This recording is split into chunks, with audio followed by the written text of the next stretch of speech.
கொடுமையா இருக்கு. 13 வயசுல இருந்து டயாலிசிஸ் பண்ணிட்டு இருக்காங்க. இப்ப 21 வயசு ஆச்சுங்க இந்த பொண்ணுக்கு. அவங்க பேர் என்னம்மா? சர்வீனா. சரி, ஏன் டெய்லி ஹாஸ்பிட்டலுக்கு உங்களை வர சொல்றீங்க? இப்போ ரீசெண்டாக ஓப்பன் ஆயிடுச்சு எனக்கு. அப்போ அந்த டியூப் வந்து டெய்லி ட்ரெஸ்ஸிங் பண்ணணும். இப்போ திங்கக்கிழமை வேற வர சொன்னாங்க. ஏற்கனவே 4 நாள் போயிட்டேன். இப்போ திங்கக்கிழமை போனால் திரும்பி ராபு வர சொன்னாங்க. அந்த புண்ணு ஆறுற வரைக்கும் இப்போ ட்ரெஸ்ஸிங் போயிட்டு இருக்கணும். இன்னொன்று நார்மல் பாய்மெல்லாம் ஒரு மாசத்துல 3 தடவை 4 தடவை இருக்கும். சரி, உங்க ஃபேமிலியில் 5 பேர் ஏன் சாப்பிட முடியாத சூழ்நிலைக்கு தள்ளப்பட்டீங்க? தம்பி வேலை செஞ்சா தான் இருக்கு. தம்பி வேலை இல்லை, அம்மாவும் வேலை இல்லை. ஓகே, அம்மா ஏன் வேலை இல்லை? உங்களை பார்த்து வலிப்பு இருக்கு, என்னை பார்த்துக்குவாங்க. அம்மாவுக்கு வலிப்பு இருக்கா? அதனால அம்மாவும் வீட்டில் தான் இருந்தாங்க. தம்பி ஏதோ வேலைக்கு போயிட்டு கை காசு கிடச்சுன்னா அடுத்து தம்பி. வேற என்ன பிரச்சனை எதிர்நோக்குறீங்க? பெரிய பிரச்சனை என்ன? அம்மா நீங்க சொல்லுங்கம்மா, உங்க பெரிய பிரச்சனை என்னம்மா? பெரிய பிரச்சனை இவங்களுக்கு வந்து மாதம் மாதம் தண்ணி எடுக்கணும்.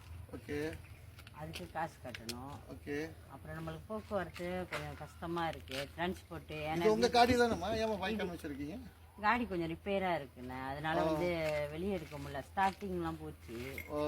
அந்த காடி செய்யறதுக்காக கொஞ்சம் காசு தேவைப்படுது. அப்புறம் வீட்டு ஏன்னா மாவும் ஒண்டி சமாளிக்க முடியல அவரால். அவர் என்ன லாலாமூ செய்யறாரா? லாலாமூ செய்யறாரு, கூட்டாளி கூட தான் செய்யறாரு. அதுல வர வருமானத்தை வச்சு சமாளிக்கிறோம். அப்பயும் இங்க இவங்க ஆஸ்பத்திரி இப்போ பெட்டில் தங்கினாங்களா, அப்போ அதுல எல்லா காசு திக்கி அதுல போட்டுக்கிட்டு. படிக்கிற பிள்ளைங்க எத்தனை பேர் வீட்டுல? வீட்டில் ஒருத்தர் தான் படிக்கிறாரு. என்ன வயசு அவருக்கு? அவருக்கு 12 வயசு. இந்த இடம் பேர் என்னம்மா? கங்சாபுரி பிரப்பா. கங்சாபுரி பிரப்பா காப்பாடு. சரி, தர்மம் தலை இயக்கத்துல இருந்து நம்ம இங்க வந்து இவங்களுக்கு வந்து சலுகை ஜாமான் எடுத்து கொடுத்துருக்கோம். சலுகை ஜாமான் வந்து நான் பெரும்பாலும் கொடுக்க மாட்டோம். இருந்தபோது இவங்களோட காணொலி பதிவு நம்ம பார்க்குறப்ப யாரு நம்ம சரவணன் நாகையா கூப்பிட்டு பேசுகிறப்ப ஒரு ட்ரூவான ஒரு கேஸை கொண்டு இருந்திருந்தது. ஸோ சாப்பாடு பிரச்சனைலாம் அவங்களுக்கு மீன், கோழி, சைவ அரிசி எல்லாம் வாங்கிட்டு கொடுத்துருக்கோம். ஸோ இதுக்காக மட்டும் நான் அவ்வளோ தூரம் வரலைங்க. ஸோ உங்களோட மெயின் பிரச்சனை பார்த்தீங்கன்னா டிரான்ஸ்போர்ட் பிரச்சனை. நம்ம ஒரு தடவை கிளை ஹாஸ்பிட்டல் போயிட்டு வரதுக்கு எவ்வளோ செலவாகுது? சம்டைம் 25 வழி எனக்கு போகிறதுக்கு வரதுக்கு ஒரு 25 வழி வரும். அதே டிராஃபிக் டைம் அந்த மாதிரி 7 மணி 8 மணினா கூட தான் இருக்கும். ஆமாம்மா. சரி, இந்த காடி செஞ்சு கொடுத்துட்டா முடியுமா? காடி கொடுக்குறது என்ன வச்சுட்டு கொடுப்போம். ஆமாங்க. ஸோ தர்மம் தலையாக்க உங்களுக்கு என்ன மாதிரி உதவி வழங்க போகுதுன்னா, ஸோ இந்த காடி நாங்கள் செஞ்சு கொடுக்குறோம். சரியா? கன்ஃபார்மாக நீங்கள் வந்து நாளைக்கு செஞ்சுருக்கீங்க காடி? நான் பேமெண்ட் அங்கே எவ்வளோ செலவாகுதோ அங்கே நான் கட்டிடுறேன். சரியா? காடி வந்து செஞ்சுட்டு அப்புறம் ஒரு 2 நாள் கழிச்சு நான் காணொலி பதிவு எடுப்பேன். வந்து காடி செஞ்சுட்டு நான் செக் பண்ணுவேன். அதே வேலை இவங்க பாப்பாவுக்கு அந்த தண்ணி சொன்னீங்களே டயாலிசிஸ், ஸோ அது ஒரு 6 மாதம் காசு. ஸோ அதுக்கு வந்து நம்ம உதவி செய்கிறோம். சரியாம்மா? இது நம்மளால முடிஞ்ச உதவி.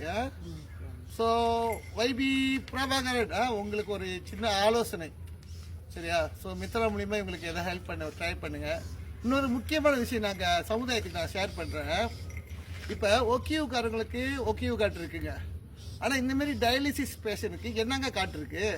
ஜேகேமுக்கு கால் பண்ணி கேட்டாக்கா அவங்களாம் ஒக்கியூ கிடையாது, குரோனிக்ஸ் சொல்லி இன்னொரு பேரை சொல்கிறாங்க. ஸோ டயாலிசிஸ் பார்த்துக்கிட்டிங்கன்னா வாரத்தில் 3 நாள் பண்ணாலே உடம்புல பலம் போயிருங்க. ஸோ வைபி உங்களை மாரி வைபிங்க பார்லிமெண்ட்டில் இவங்களுக்காக ஒரு குரல் கொடுக்க சொல்லி கேட்டுக்கிறேன். இவங்களுக்காக ஒரு ஸ்பெஷல் கார்டு கொடுத்தாக்கா ஜேகேஎம் ரீதியாக இவங்களுக்கு ஏதாவது உதவி கிடைக்கும். இந்த பாப்பாவுக்கு சொக்ஸோ இல்லை, இது பிள்ளை சின்ன பிள்ளைலேருந்து டயாலிசிஸ் பண்ணுறாங்க. அப்போ இது இந்தமாதிரி கொடிமையான லைஃபுக்கெலாம் வந்து எதுங்க ஸ்பெஷல் கார்டு இல்லை நம்ம நாட்டில், நம்ம அரசாங்கத்தில் நீங்கள் கேட்டு வாங்கி கொடுத்தீங்கன்னா அது உங்களுக்கு பெருமைங்க. வைபிமார்களே, இந்த காப்பார் மாற்ற வைபியும் சரி, சிலம்பம் பாப்பா ராய்டோ, வைபி குணராஜ், இவங்களுக்கெல்லாம் ஒரு ஆலோசனை கொடுக்குறேன். போயிட்டு பார்லிமெண்ட்டில் மேஜை குத்தி கேளுங்க. இவங்களுக்கெல்லாம் ஸ்பெஷல் கார்டு கொடுத்து இவங்கள ஒரு ஒக்கியூ கார்டு நான் ஒக்கியூ எனக்குலாம் வந்து மாதம் 450 கிடைக்குது. ஸோ இதுமாரி சூழ்நிலை இவங்களுக்கு அந்த ஏற்பாடு நீங்கள் தான் அங்கே பார்லிமெண்ட்டில் பேசணும். நீங்கள் தான் அடோனாக இருக்கீங்க. சரியாங்க? நாங்கள் வந்து அடோன் கிடையாது, நாங்கள் ஒரு சாதாரண ஆள். ஸோ அப்படி இருக்கிற பட்சத்தில் இந்த உதவிகளை வந்து இவங்களுக்குலாம் செய்ய சொல்லி கேட்டுக்கிறேன். நீங்கள் எதுவும் சொல்கிறீங்களாம்மா? இல்லை, தர்மம் தலை இயக்கத்துக்கு என்ன சொல்ல வரீங்க? ரொம்ப நன்றிண்ணா, இவ்வளோ தூரம் நீங்கள் வந்ததுக்கு. எனக்கு சாப்பாட்டுலேருந்து ஏதோ மவளுக்கு அந்த தண்ணி கொஞ்சம் காசு கட்டுறீங்க, அந்த காடி செஞ்சு தரேன்னு ரொம்ப நன்றி. சரி, இதோட இந்த காணொலி பதிவை முடிச்சுக்கிறேன். மீண்டும் 2-3 நாள் கழிச்சு இந்த காணொலி பதிவை மறுபடியும் எடுப்பேன், இந்த காடி செஞ்ச பிறகு. நன்றி, வணக்கம்.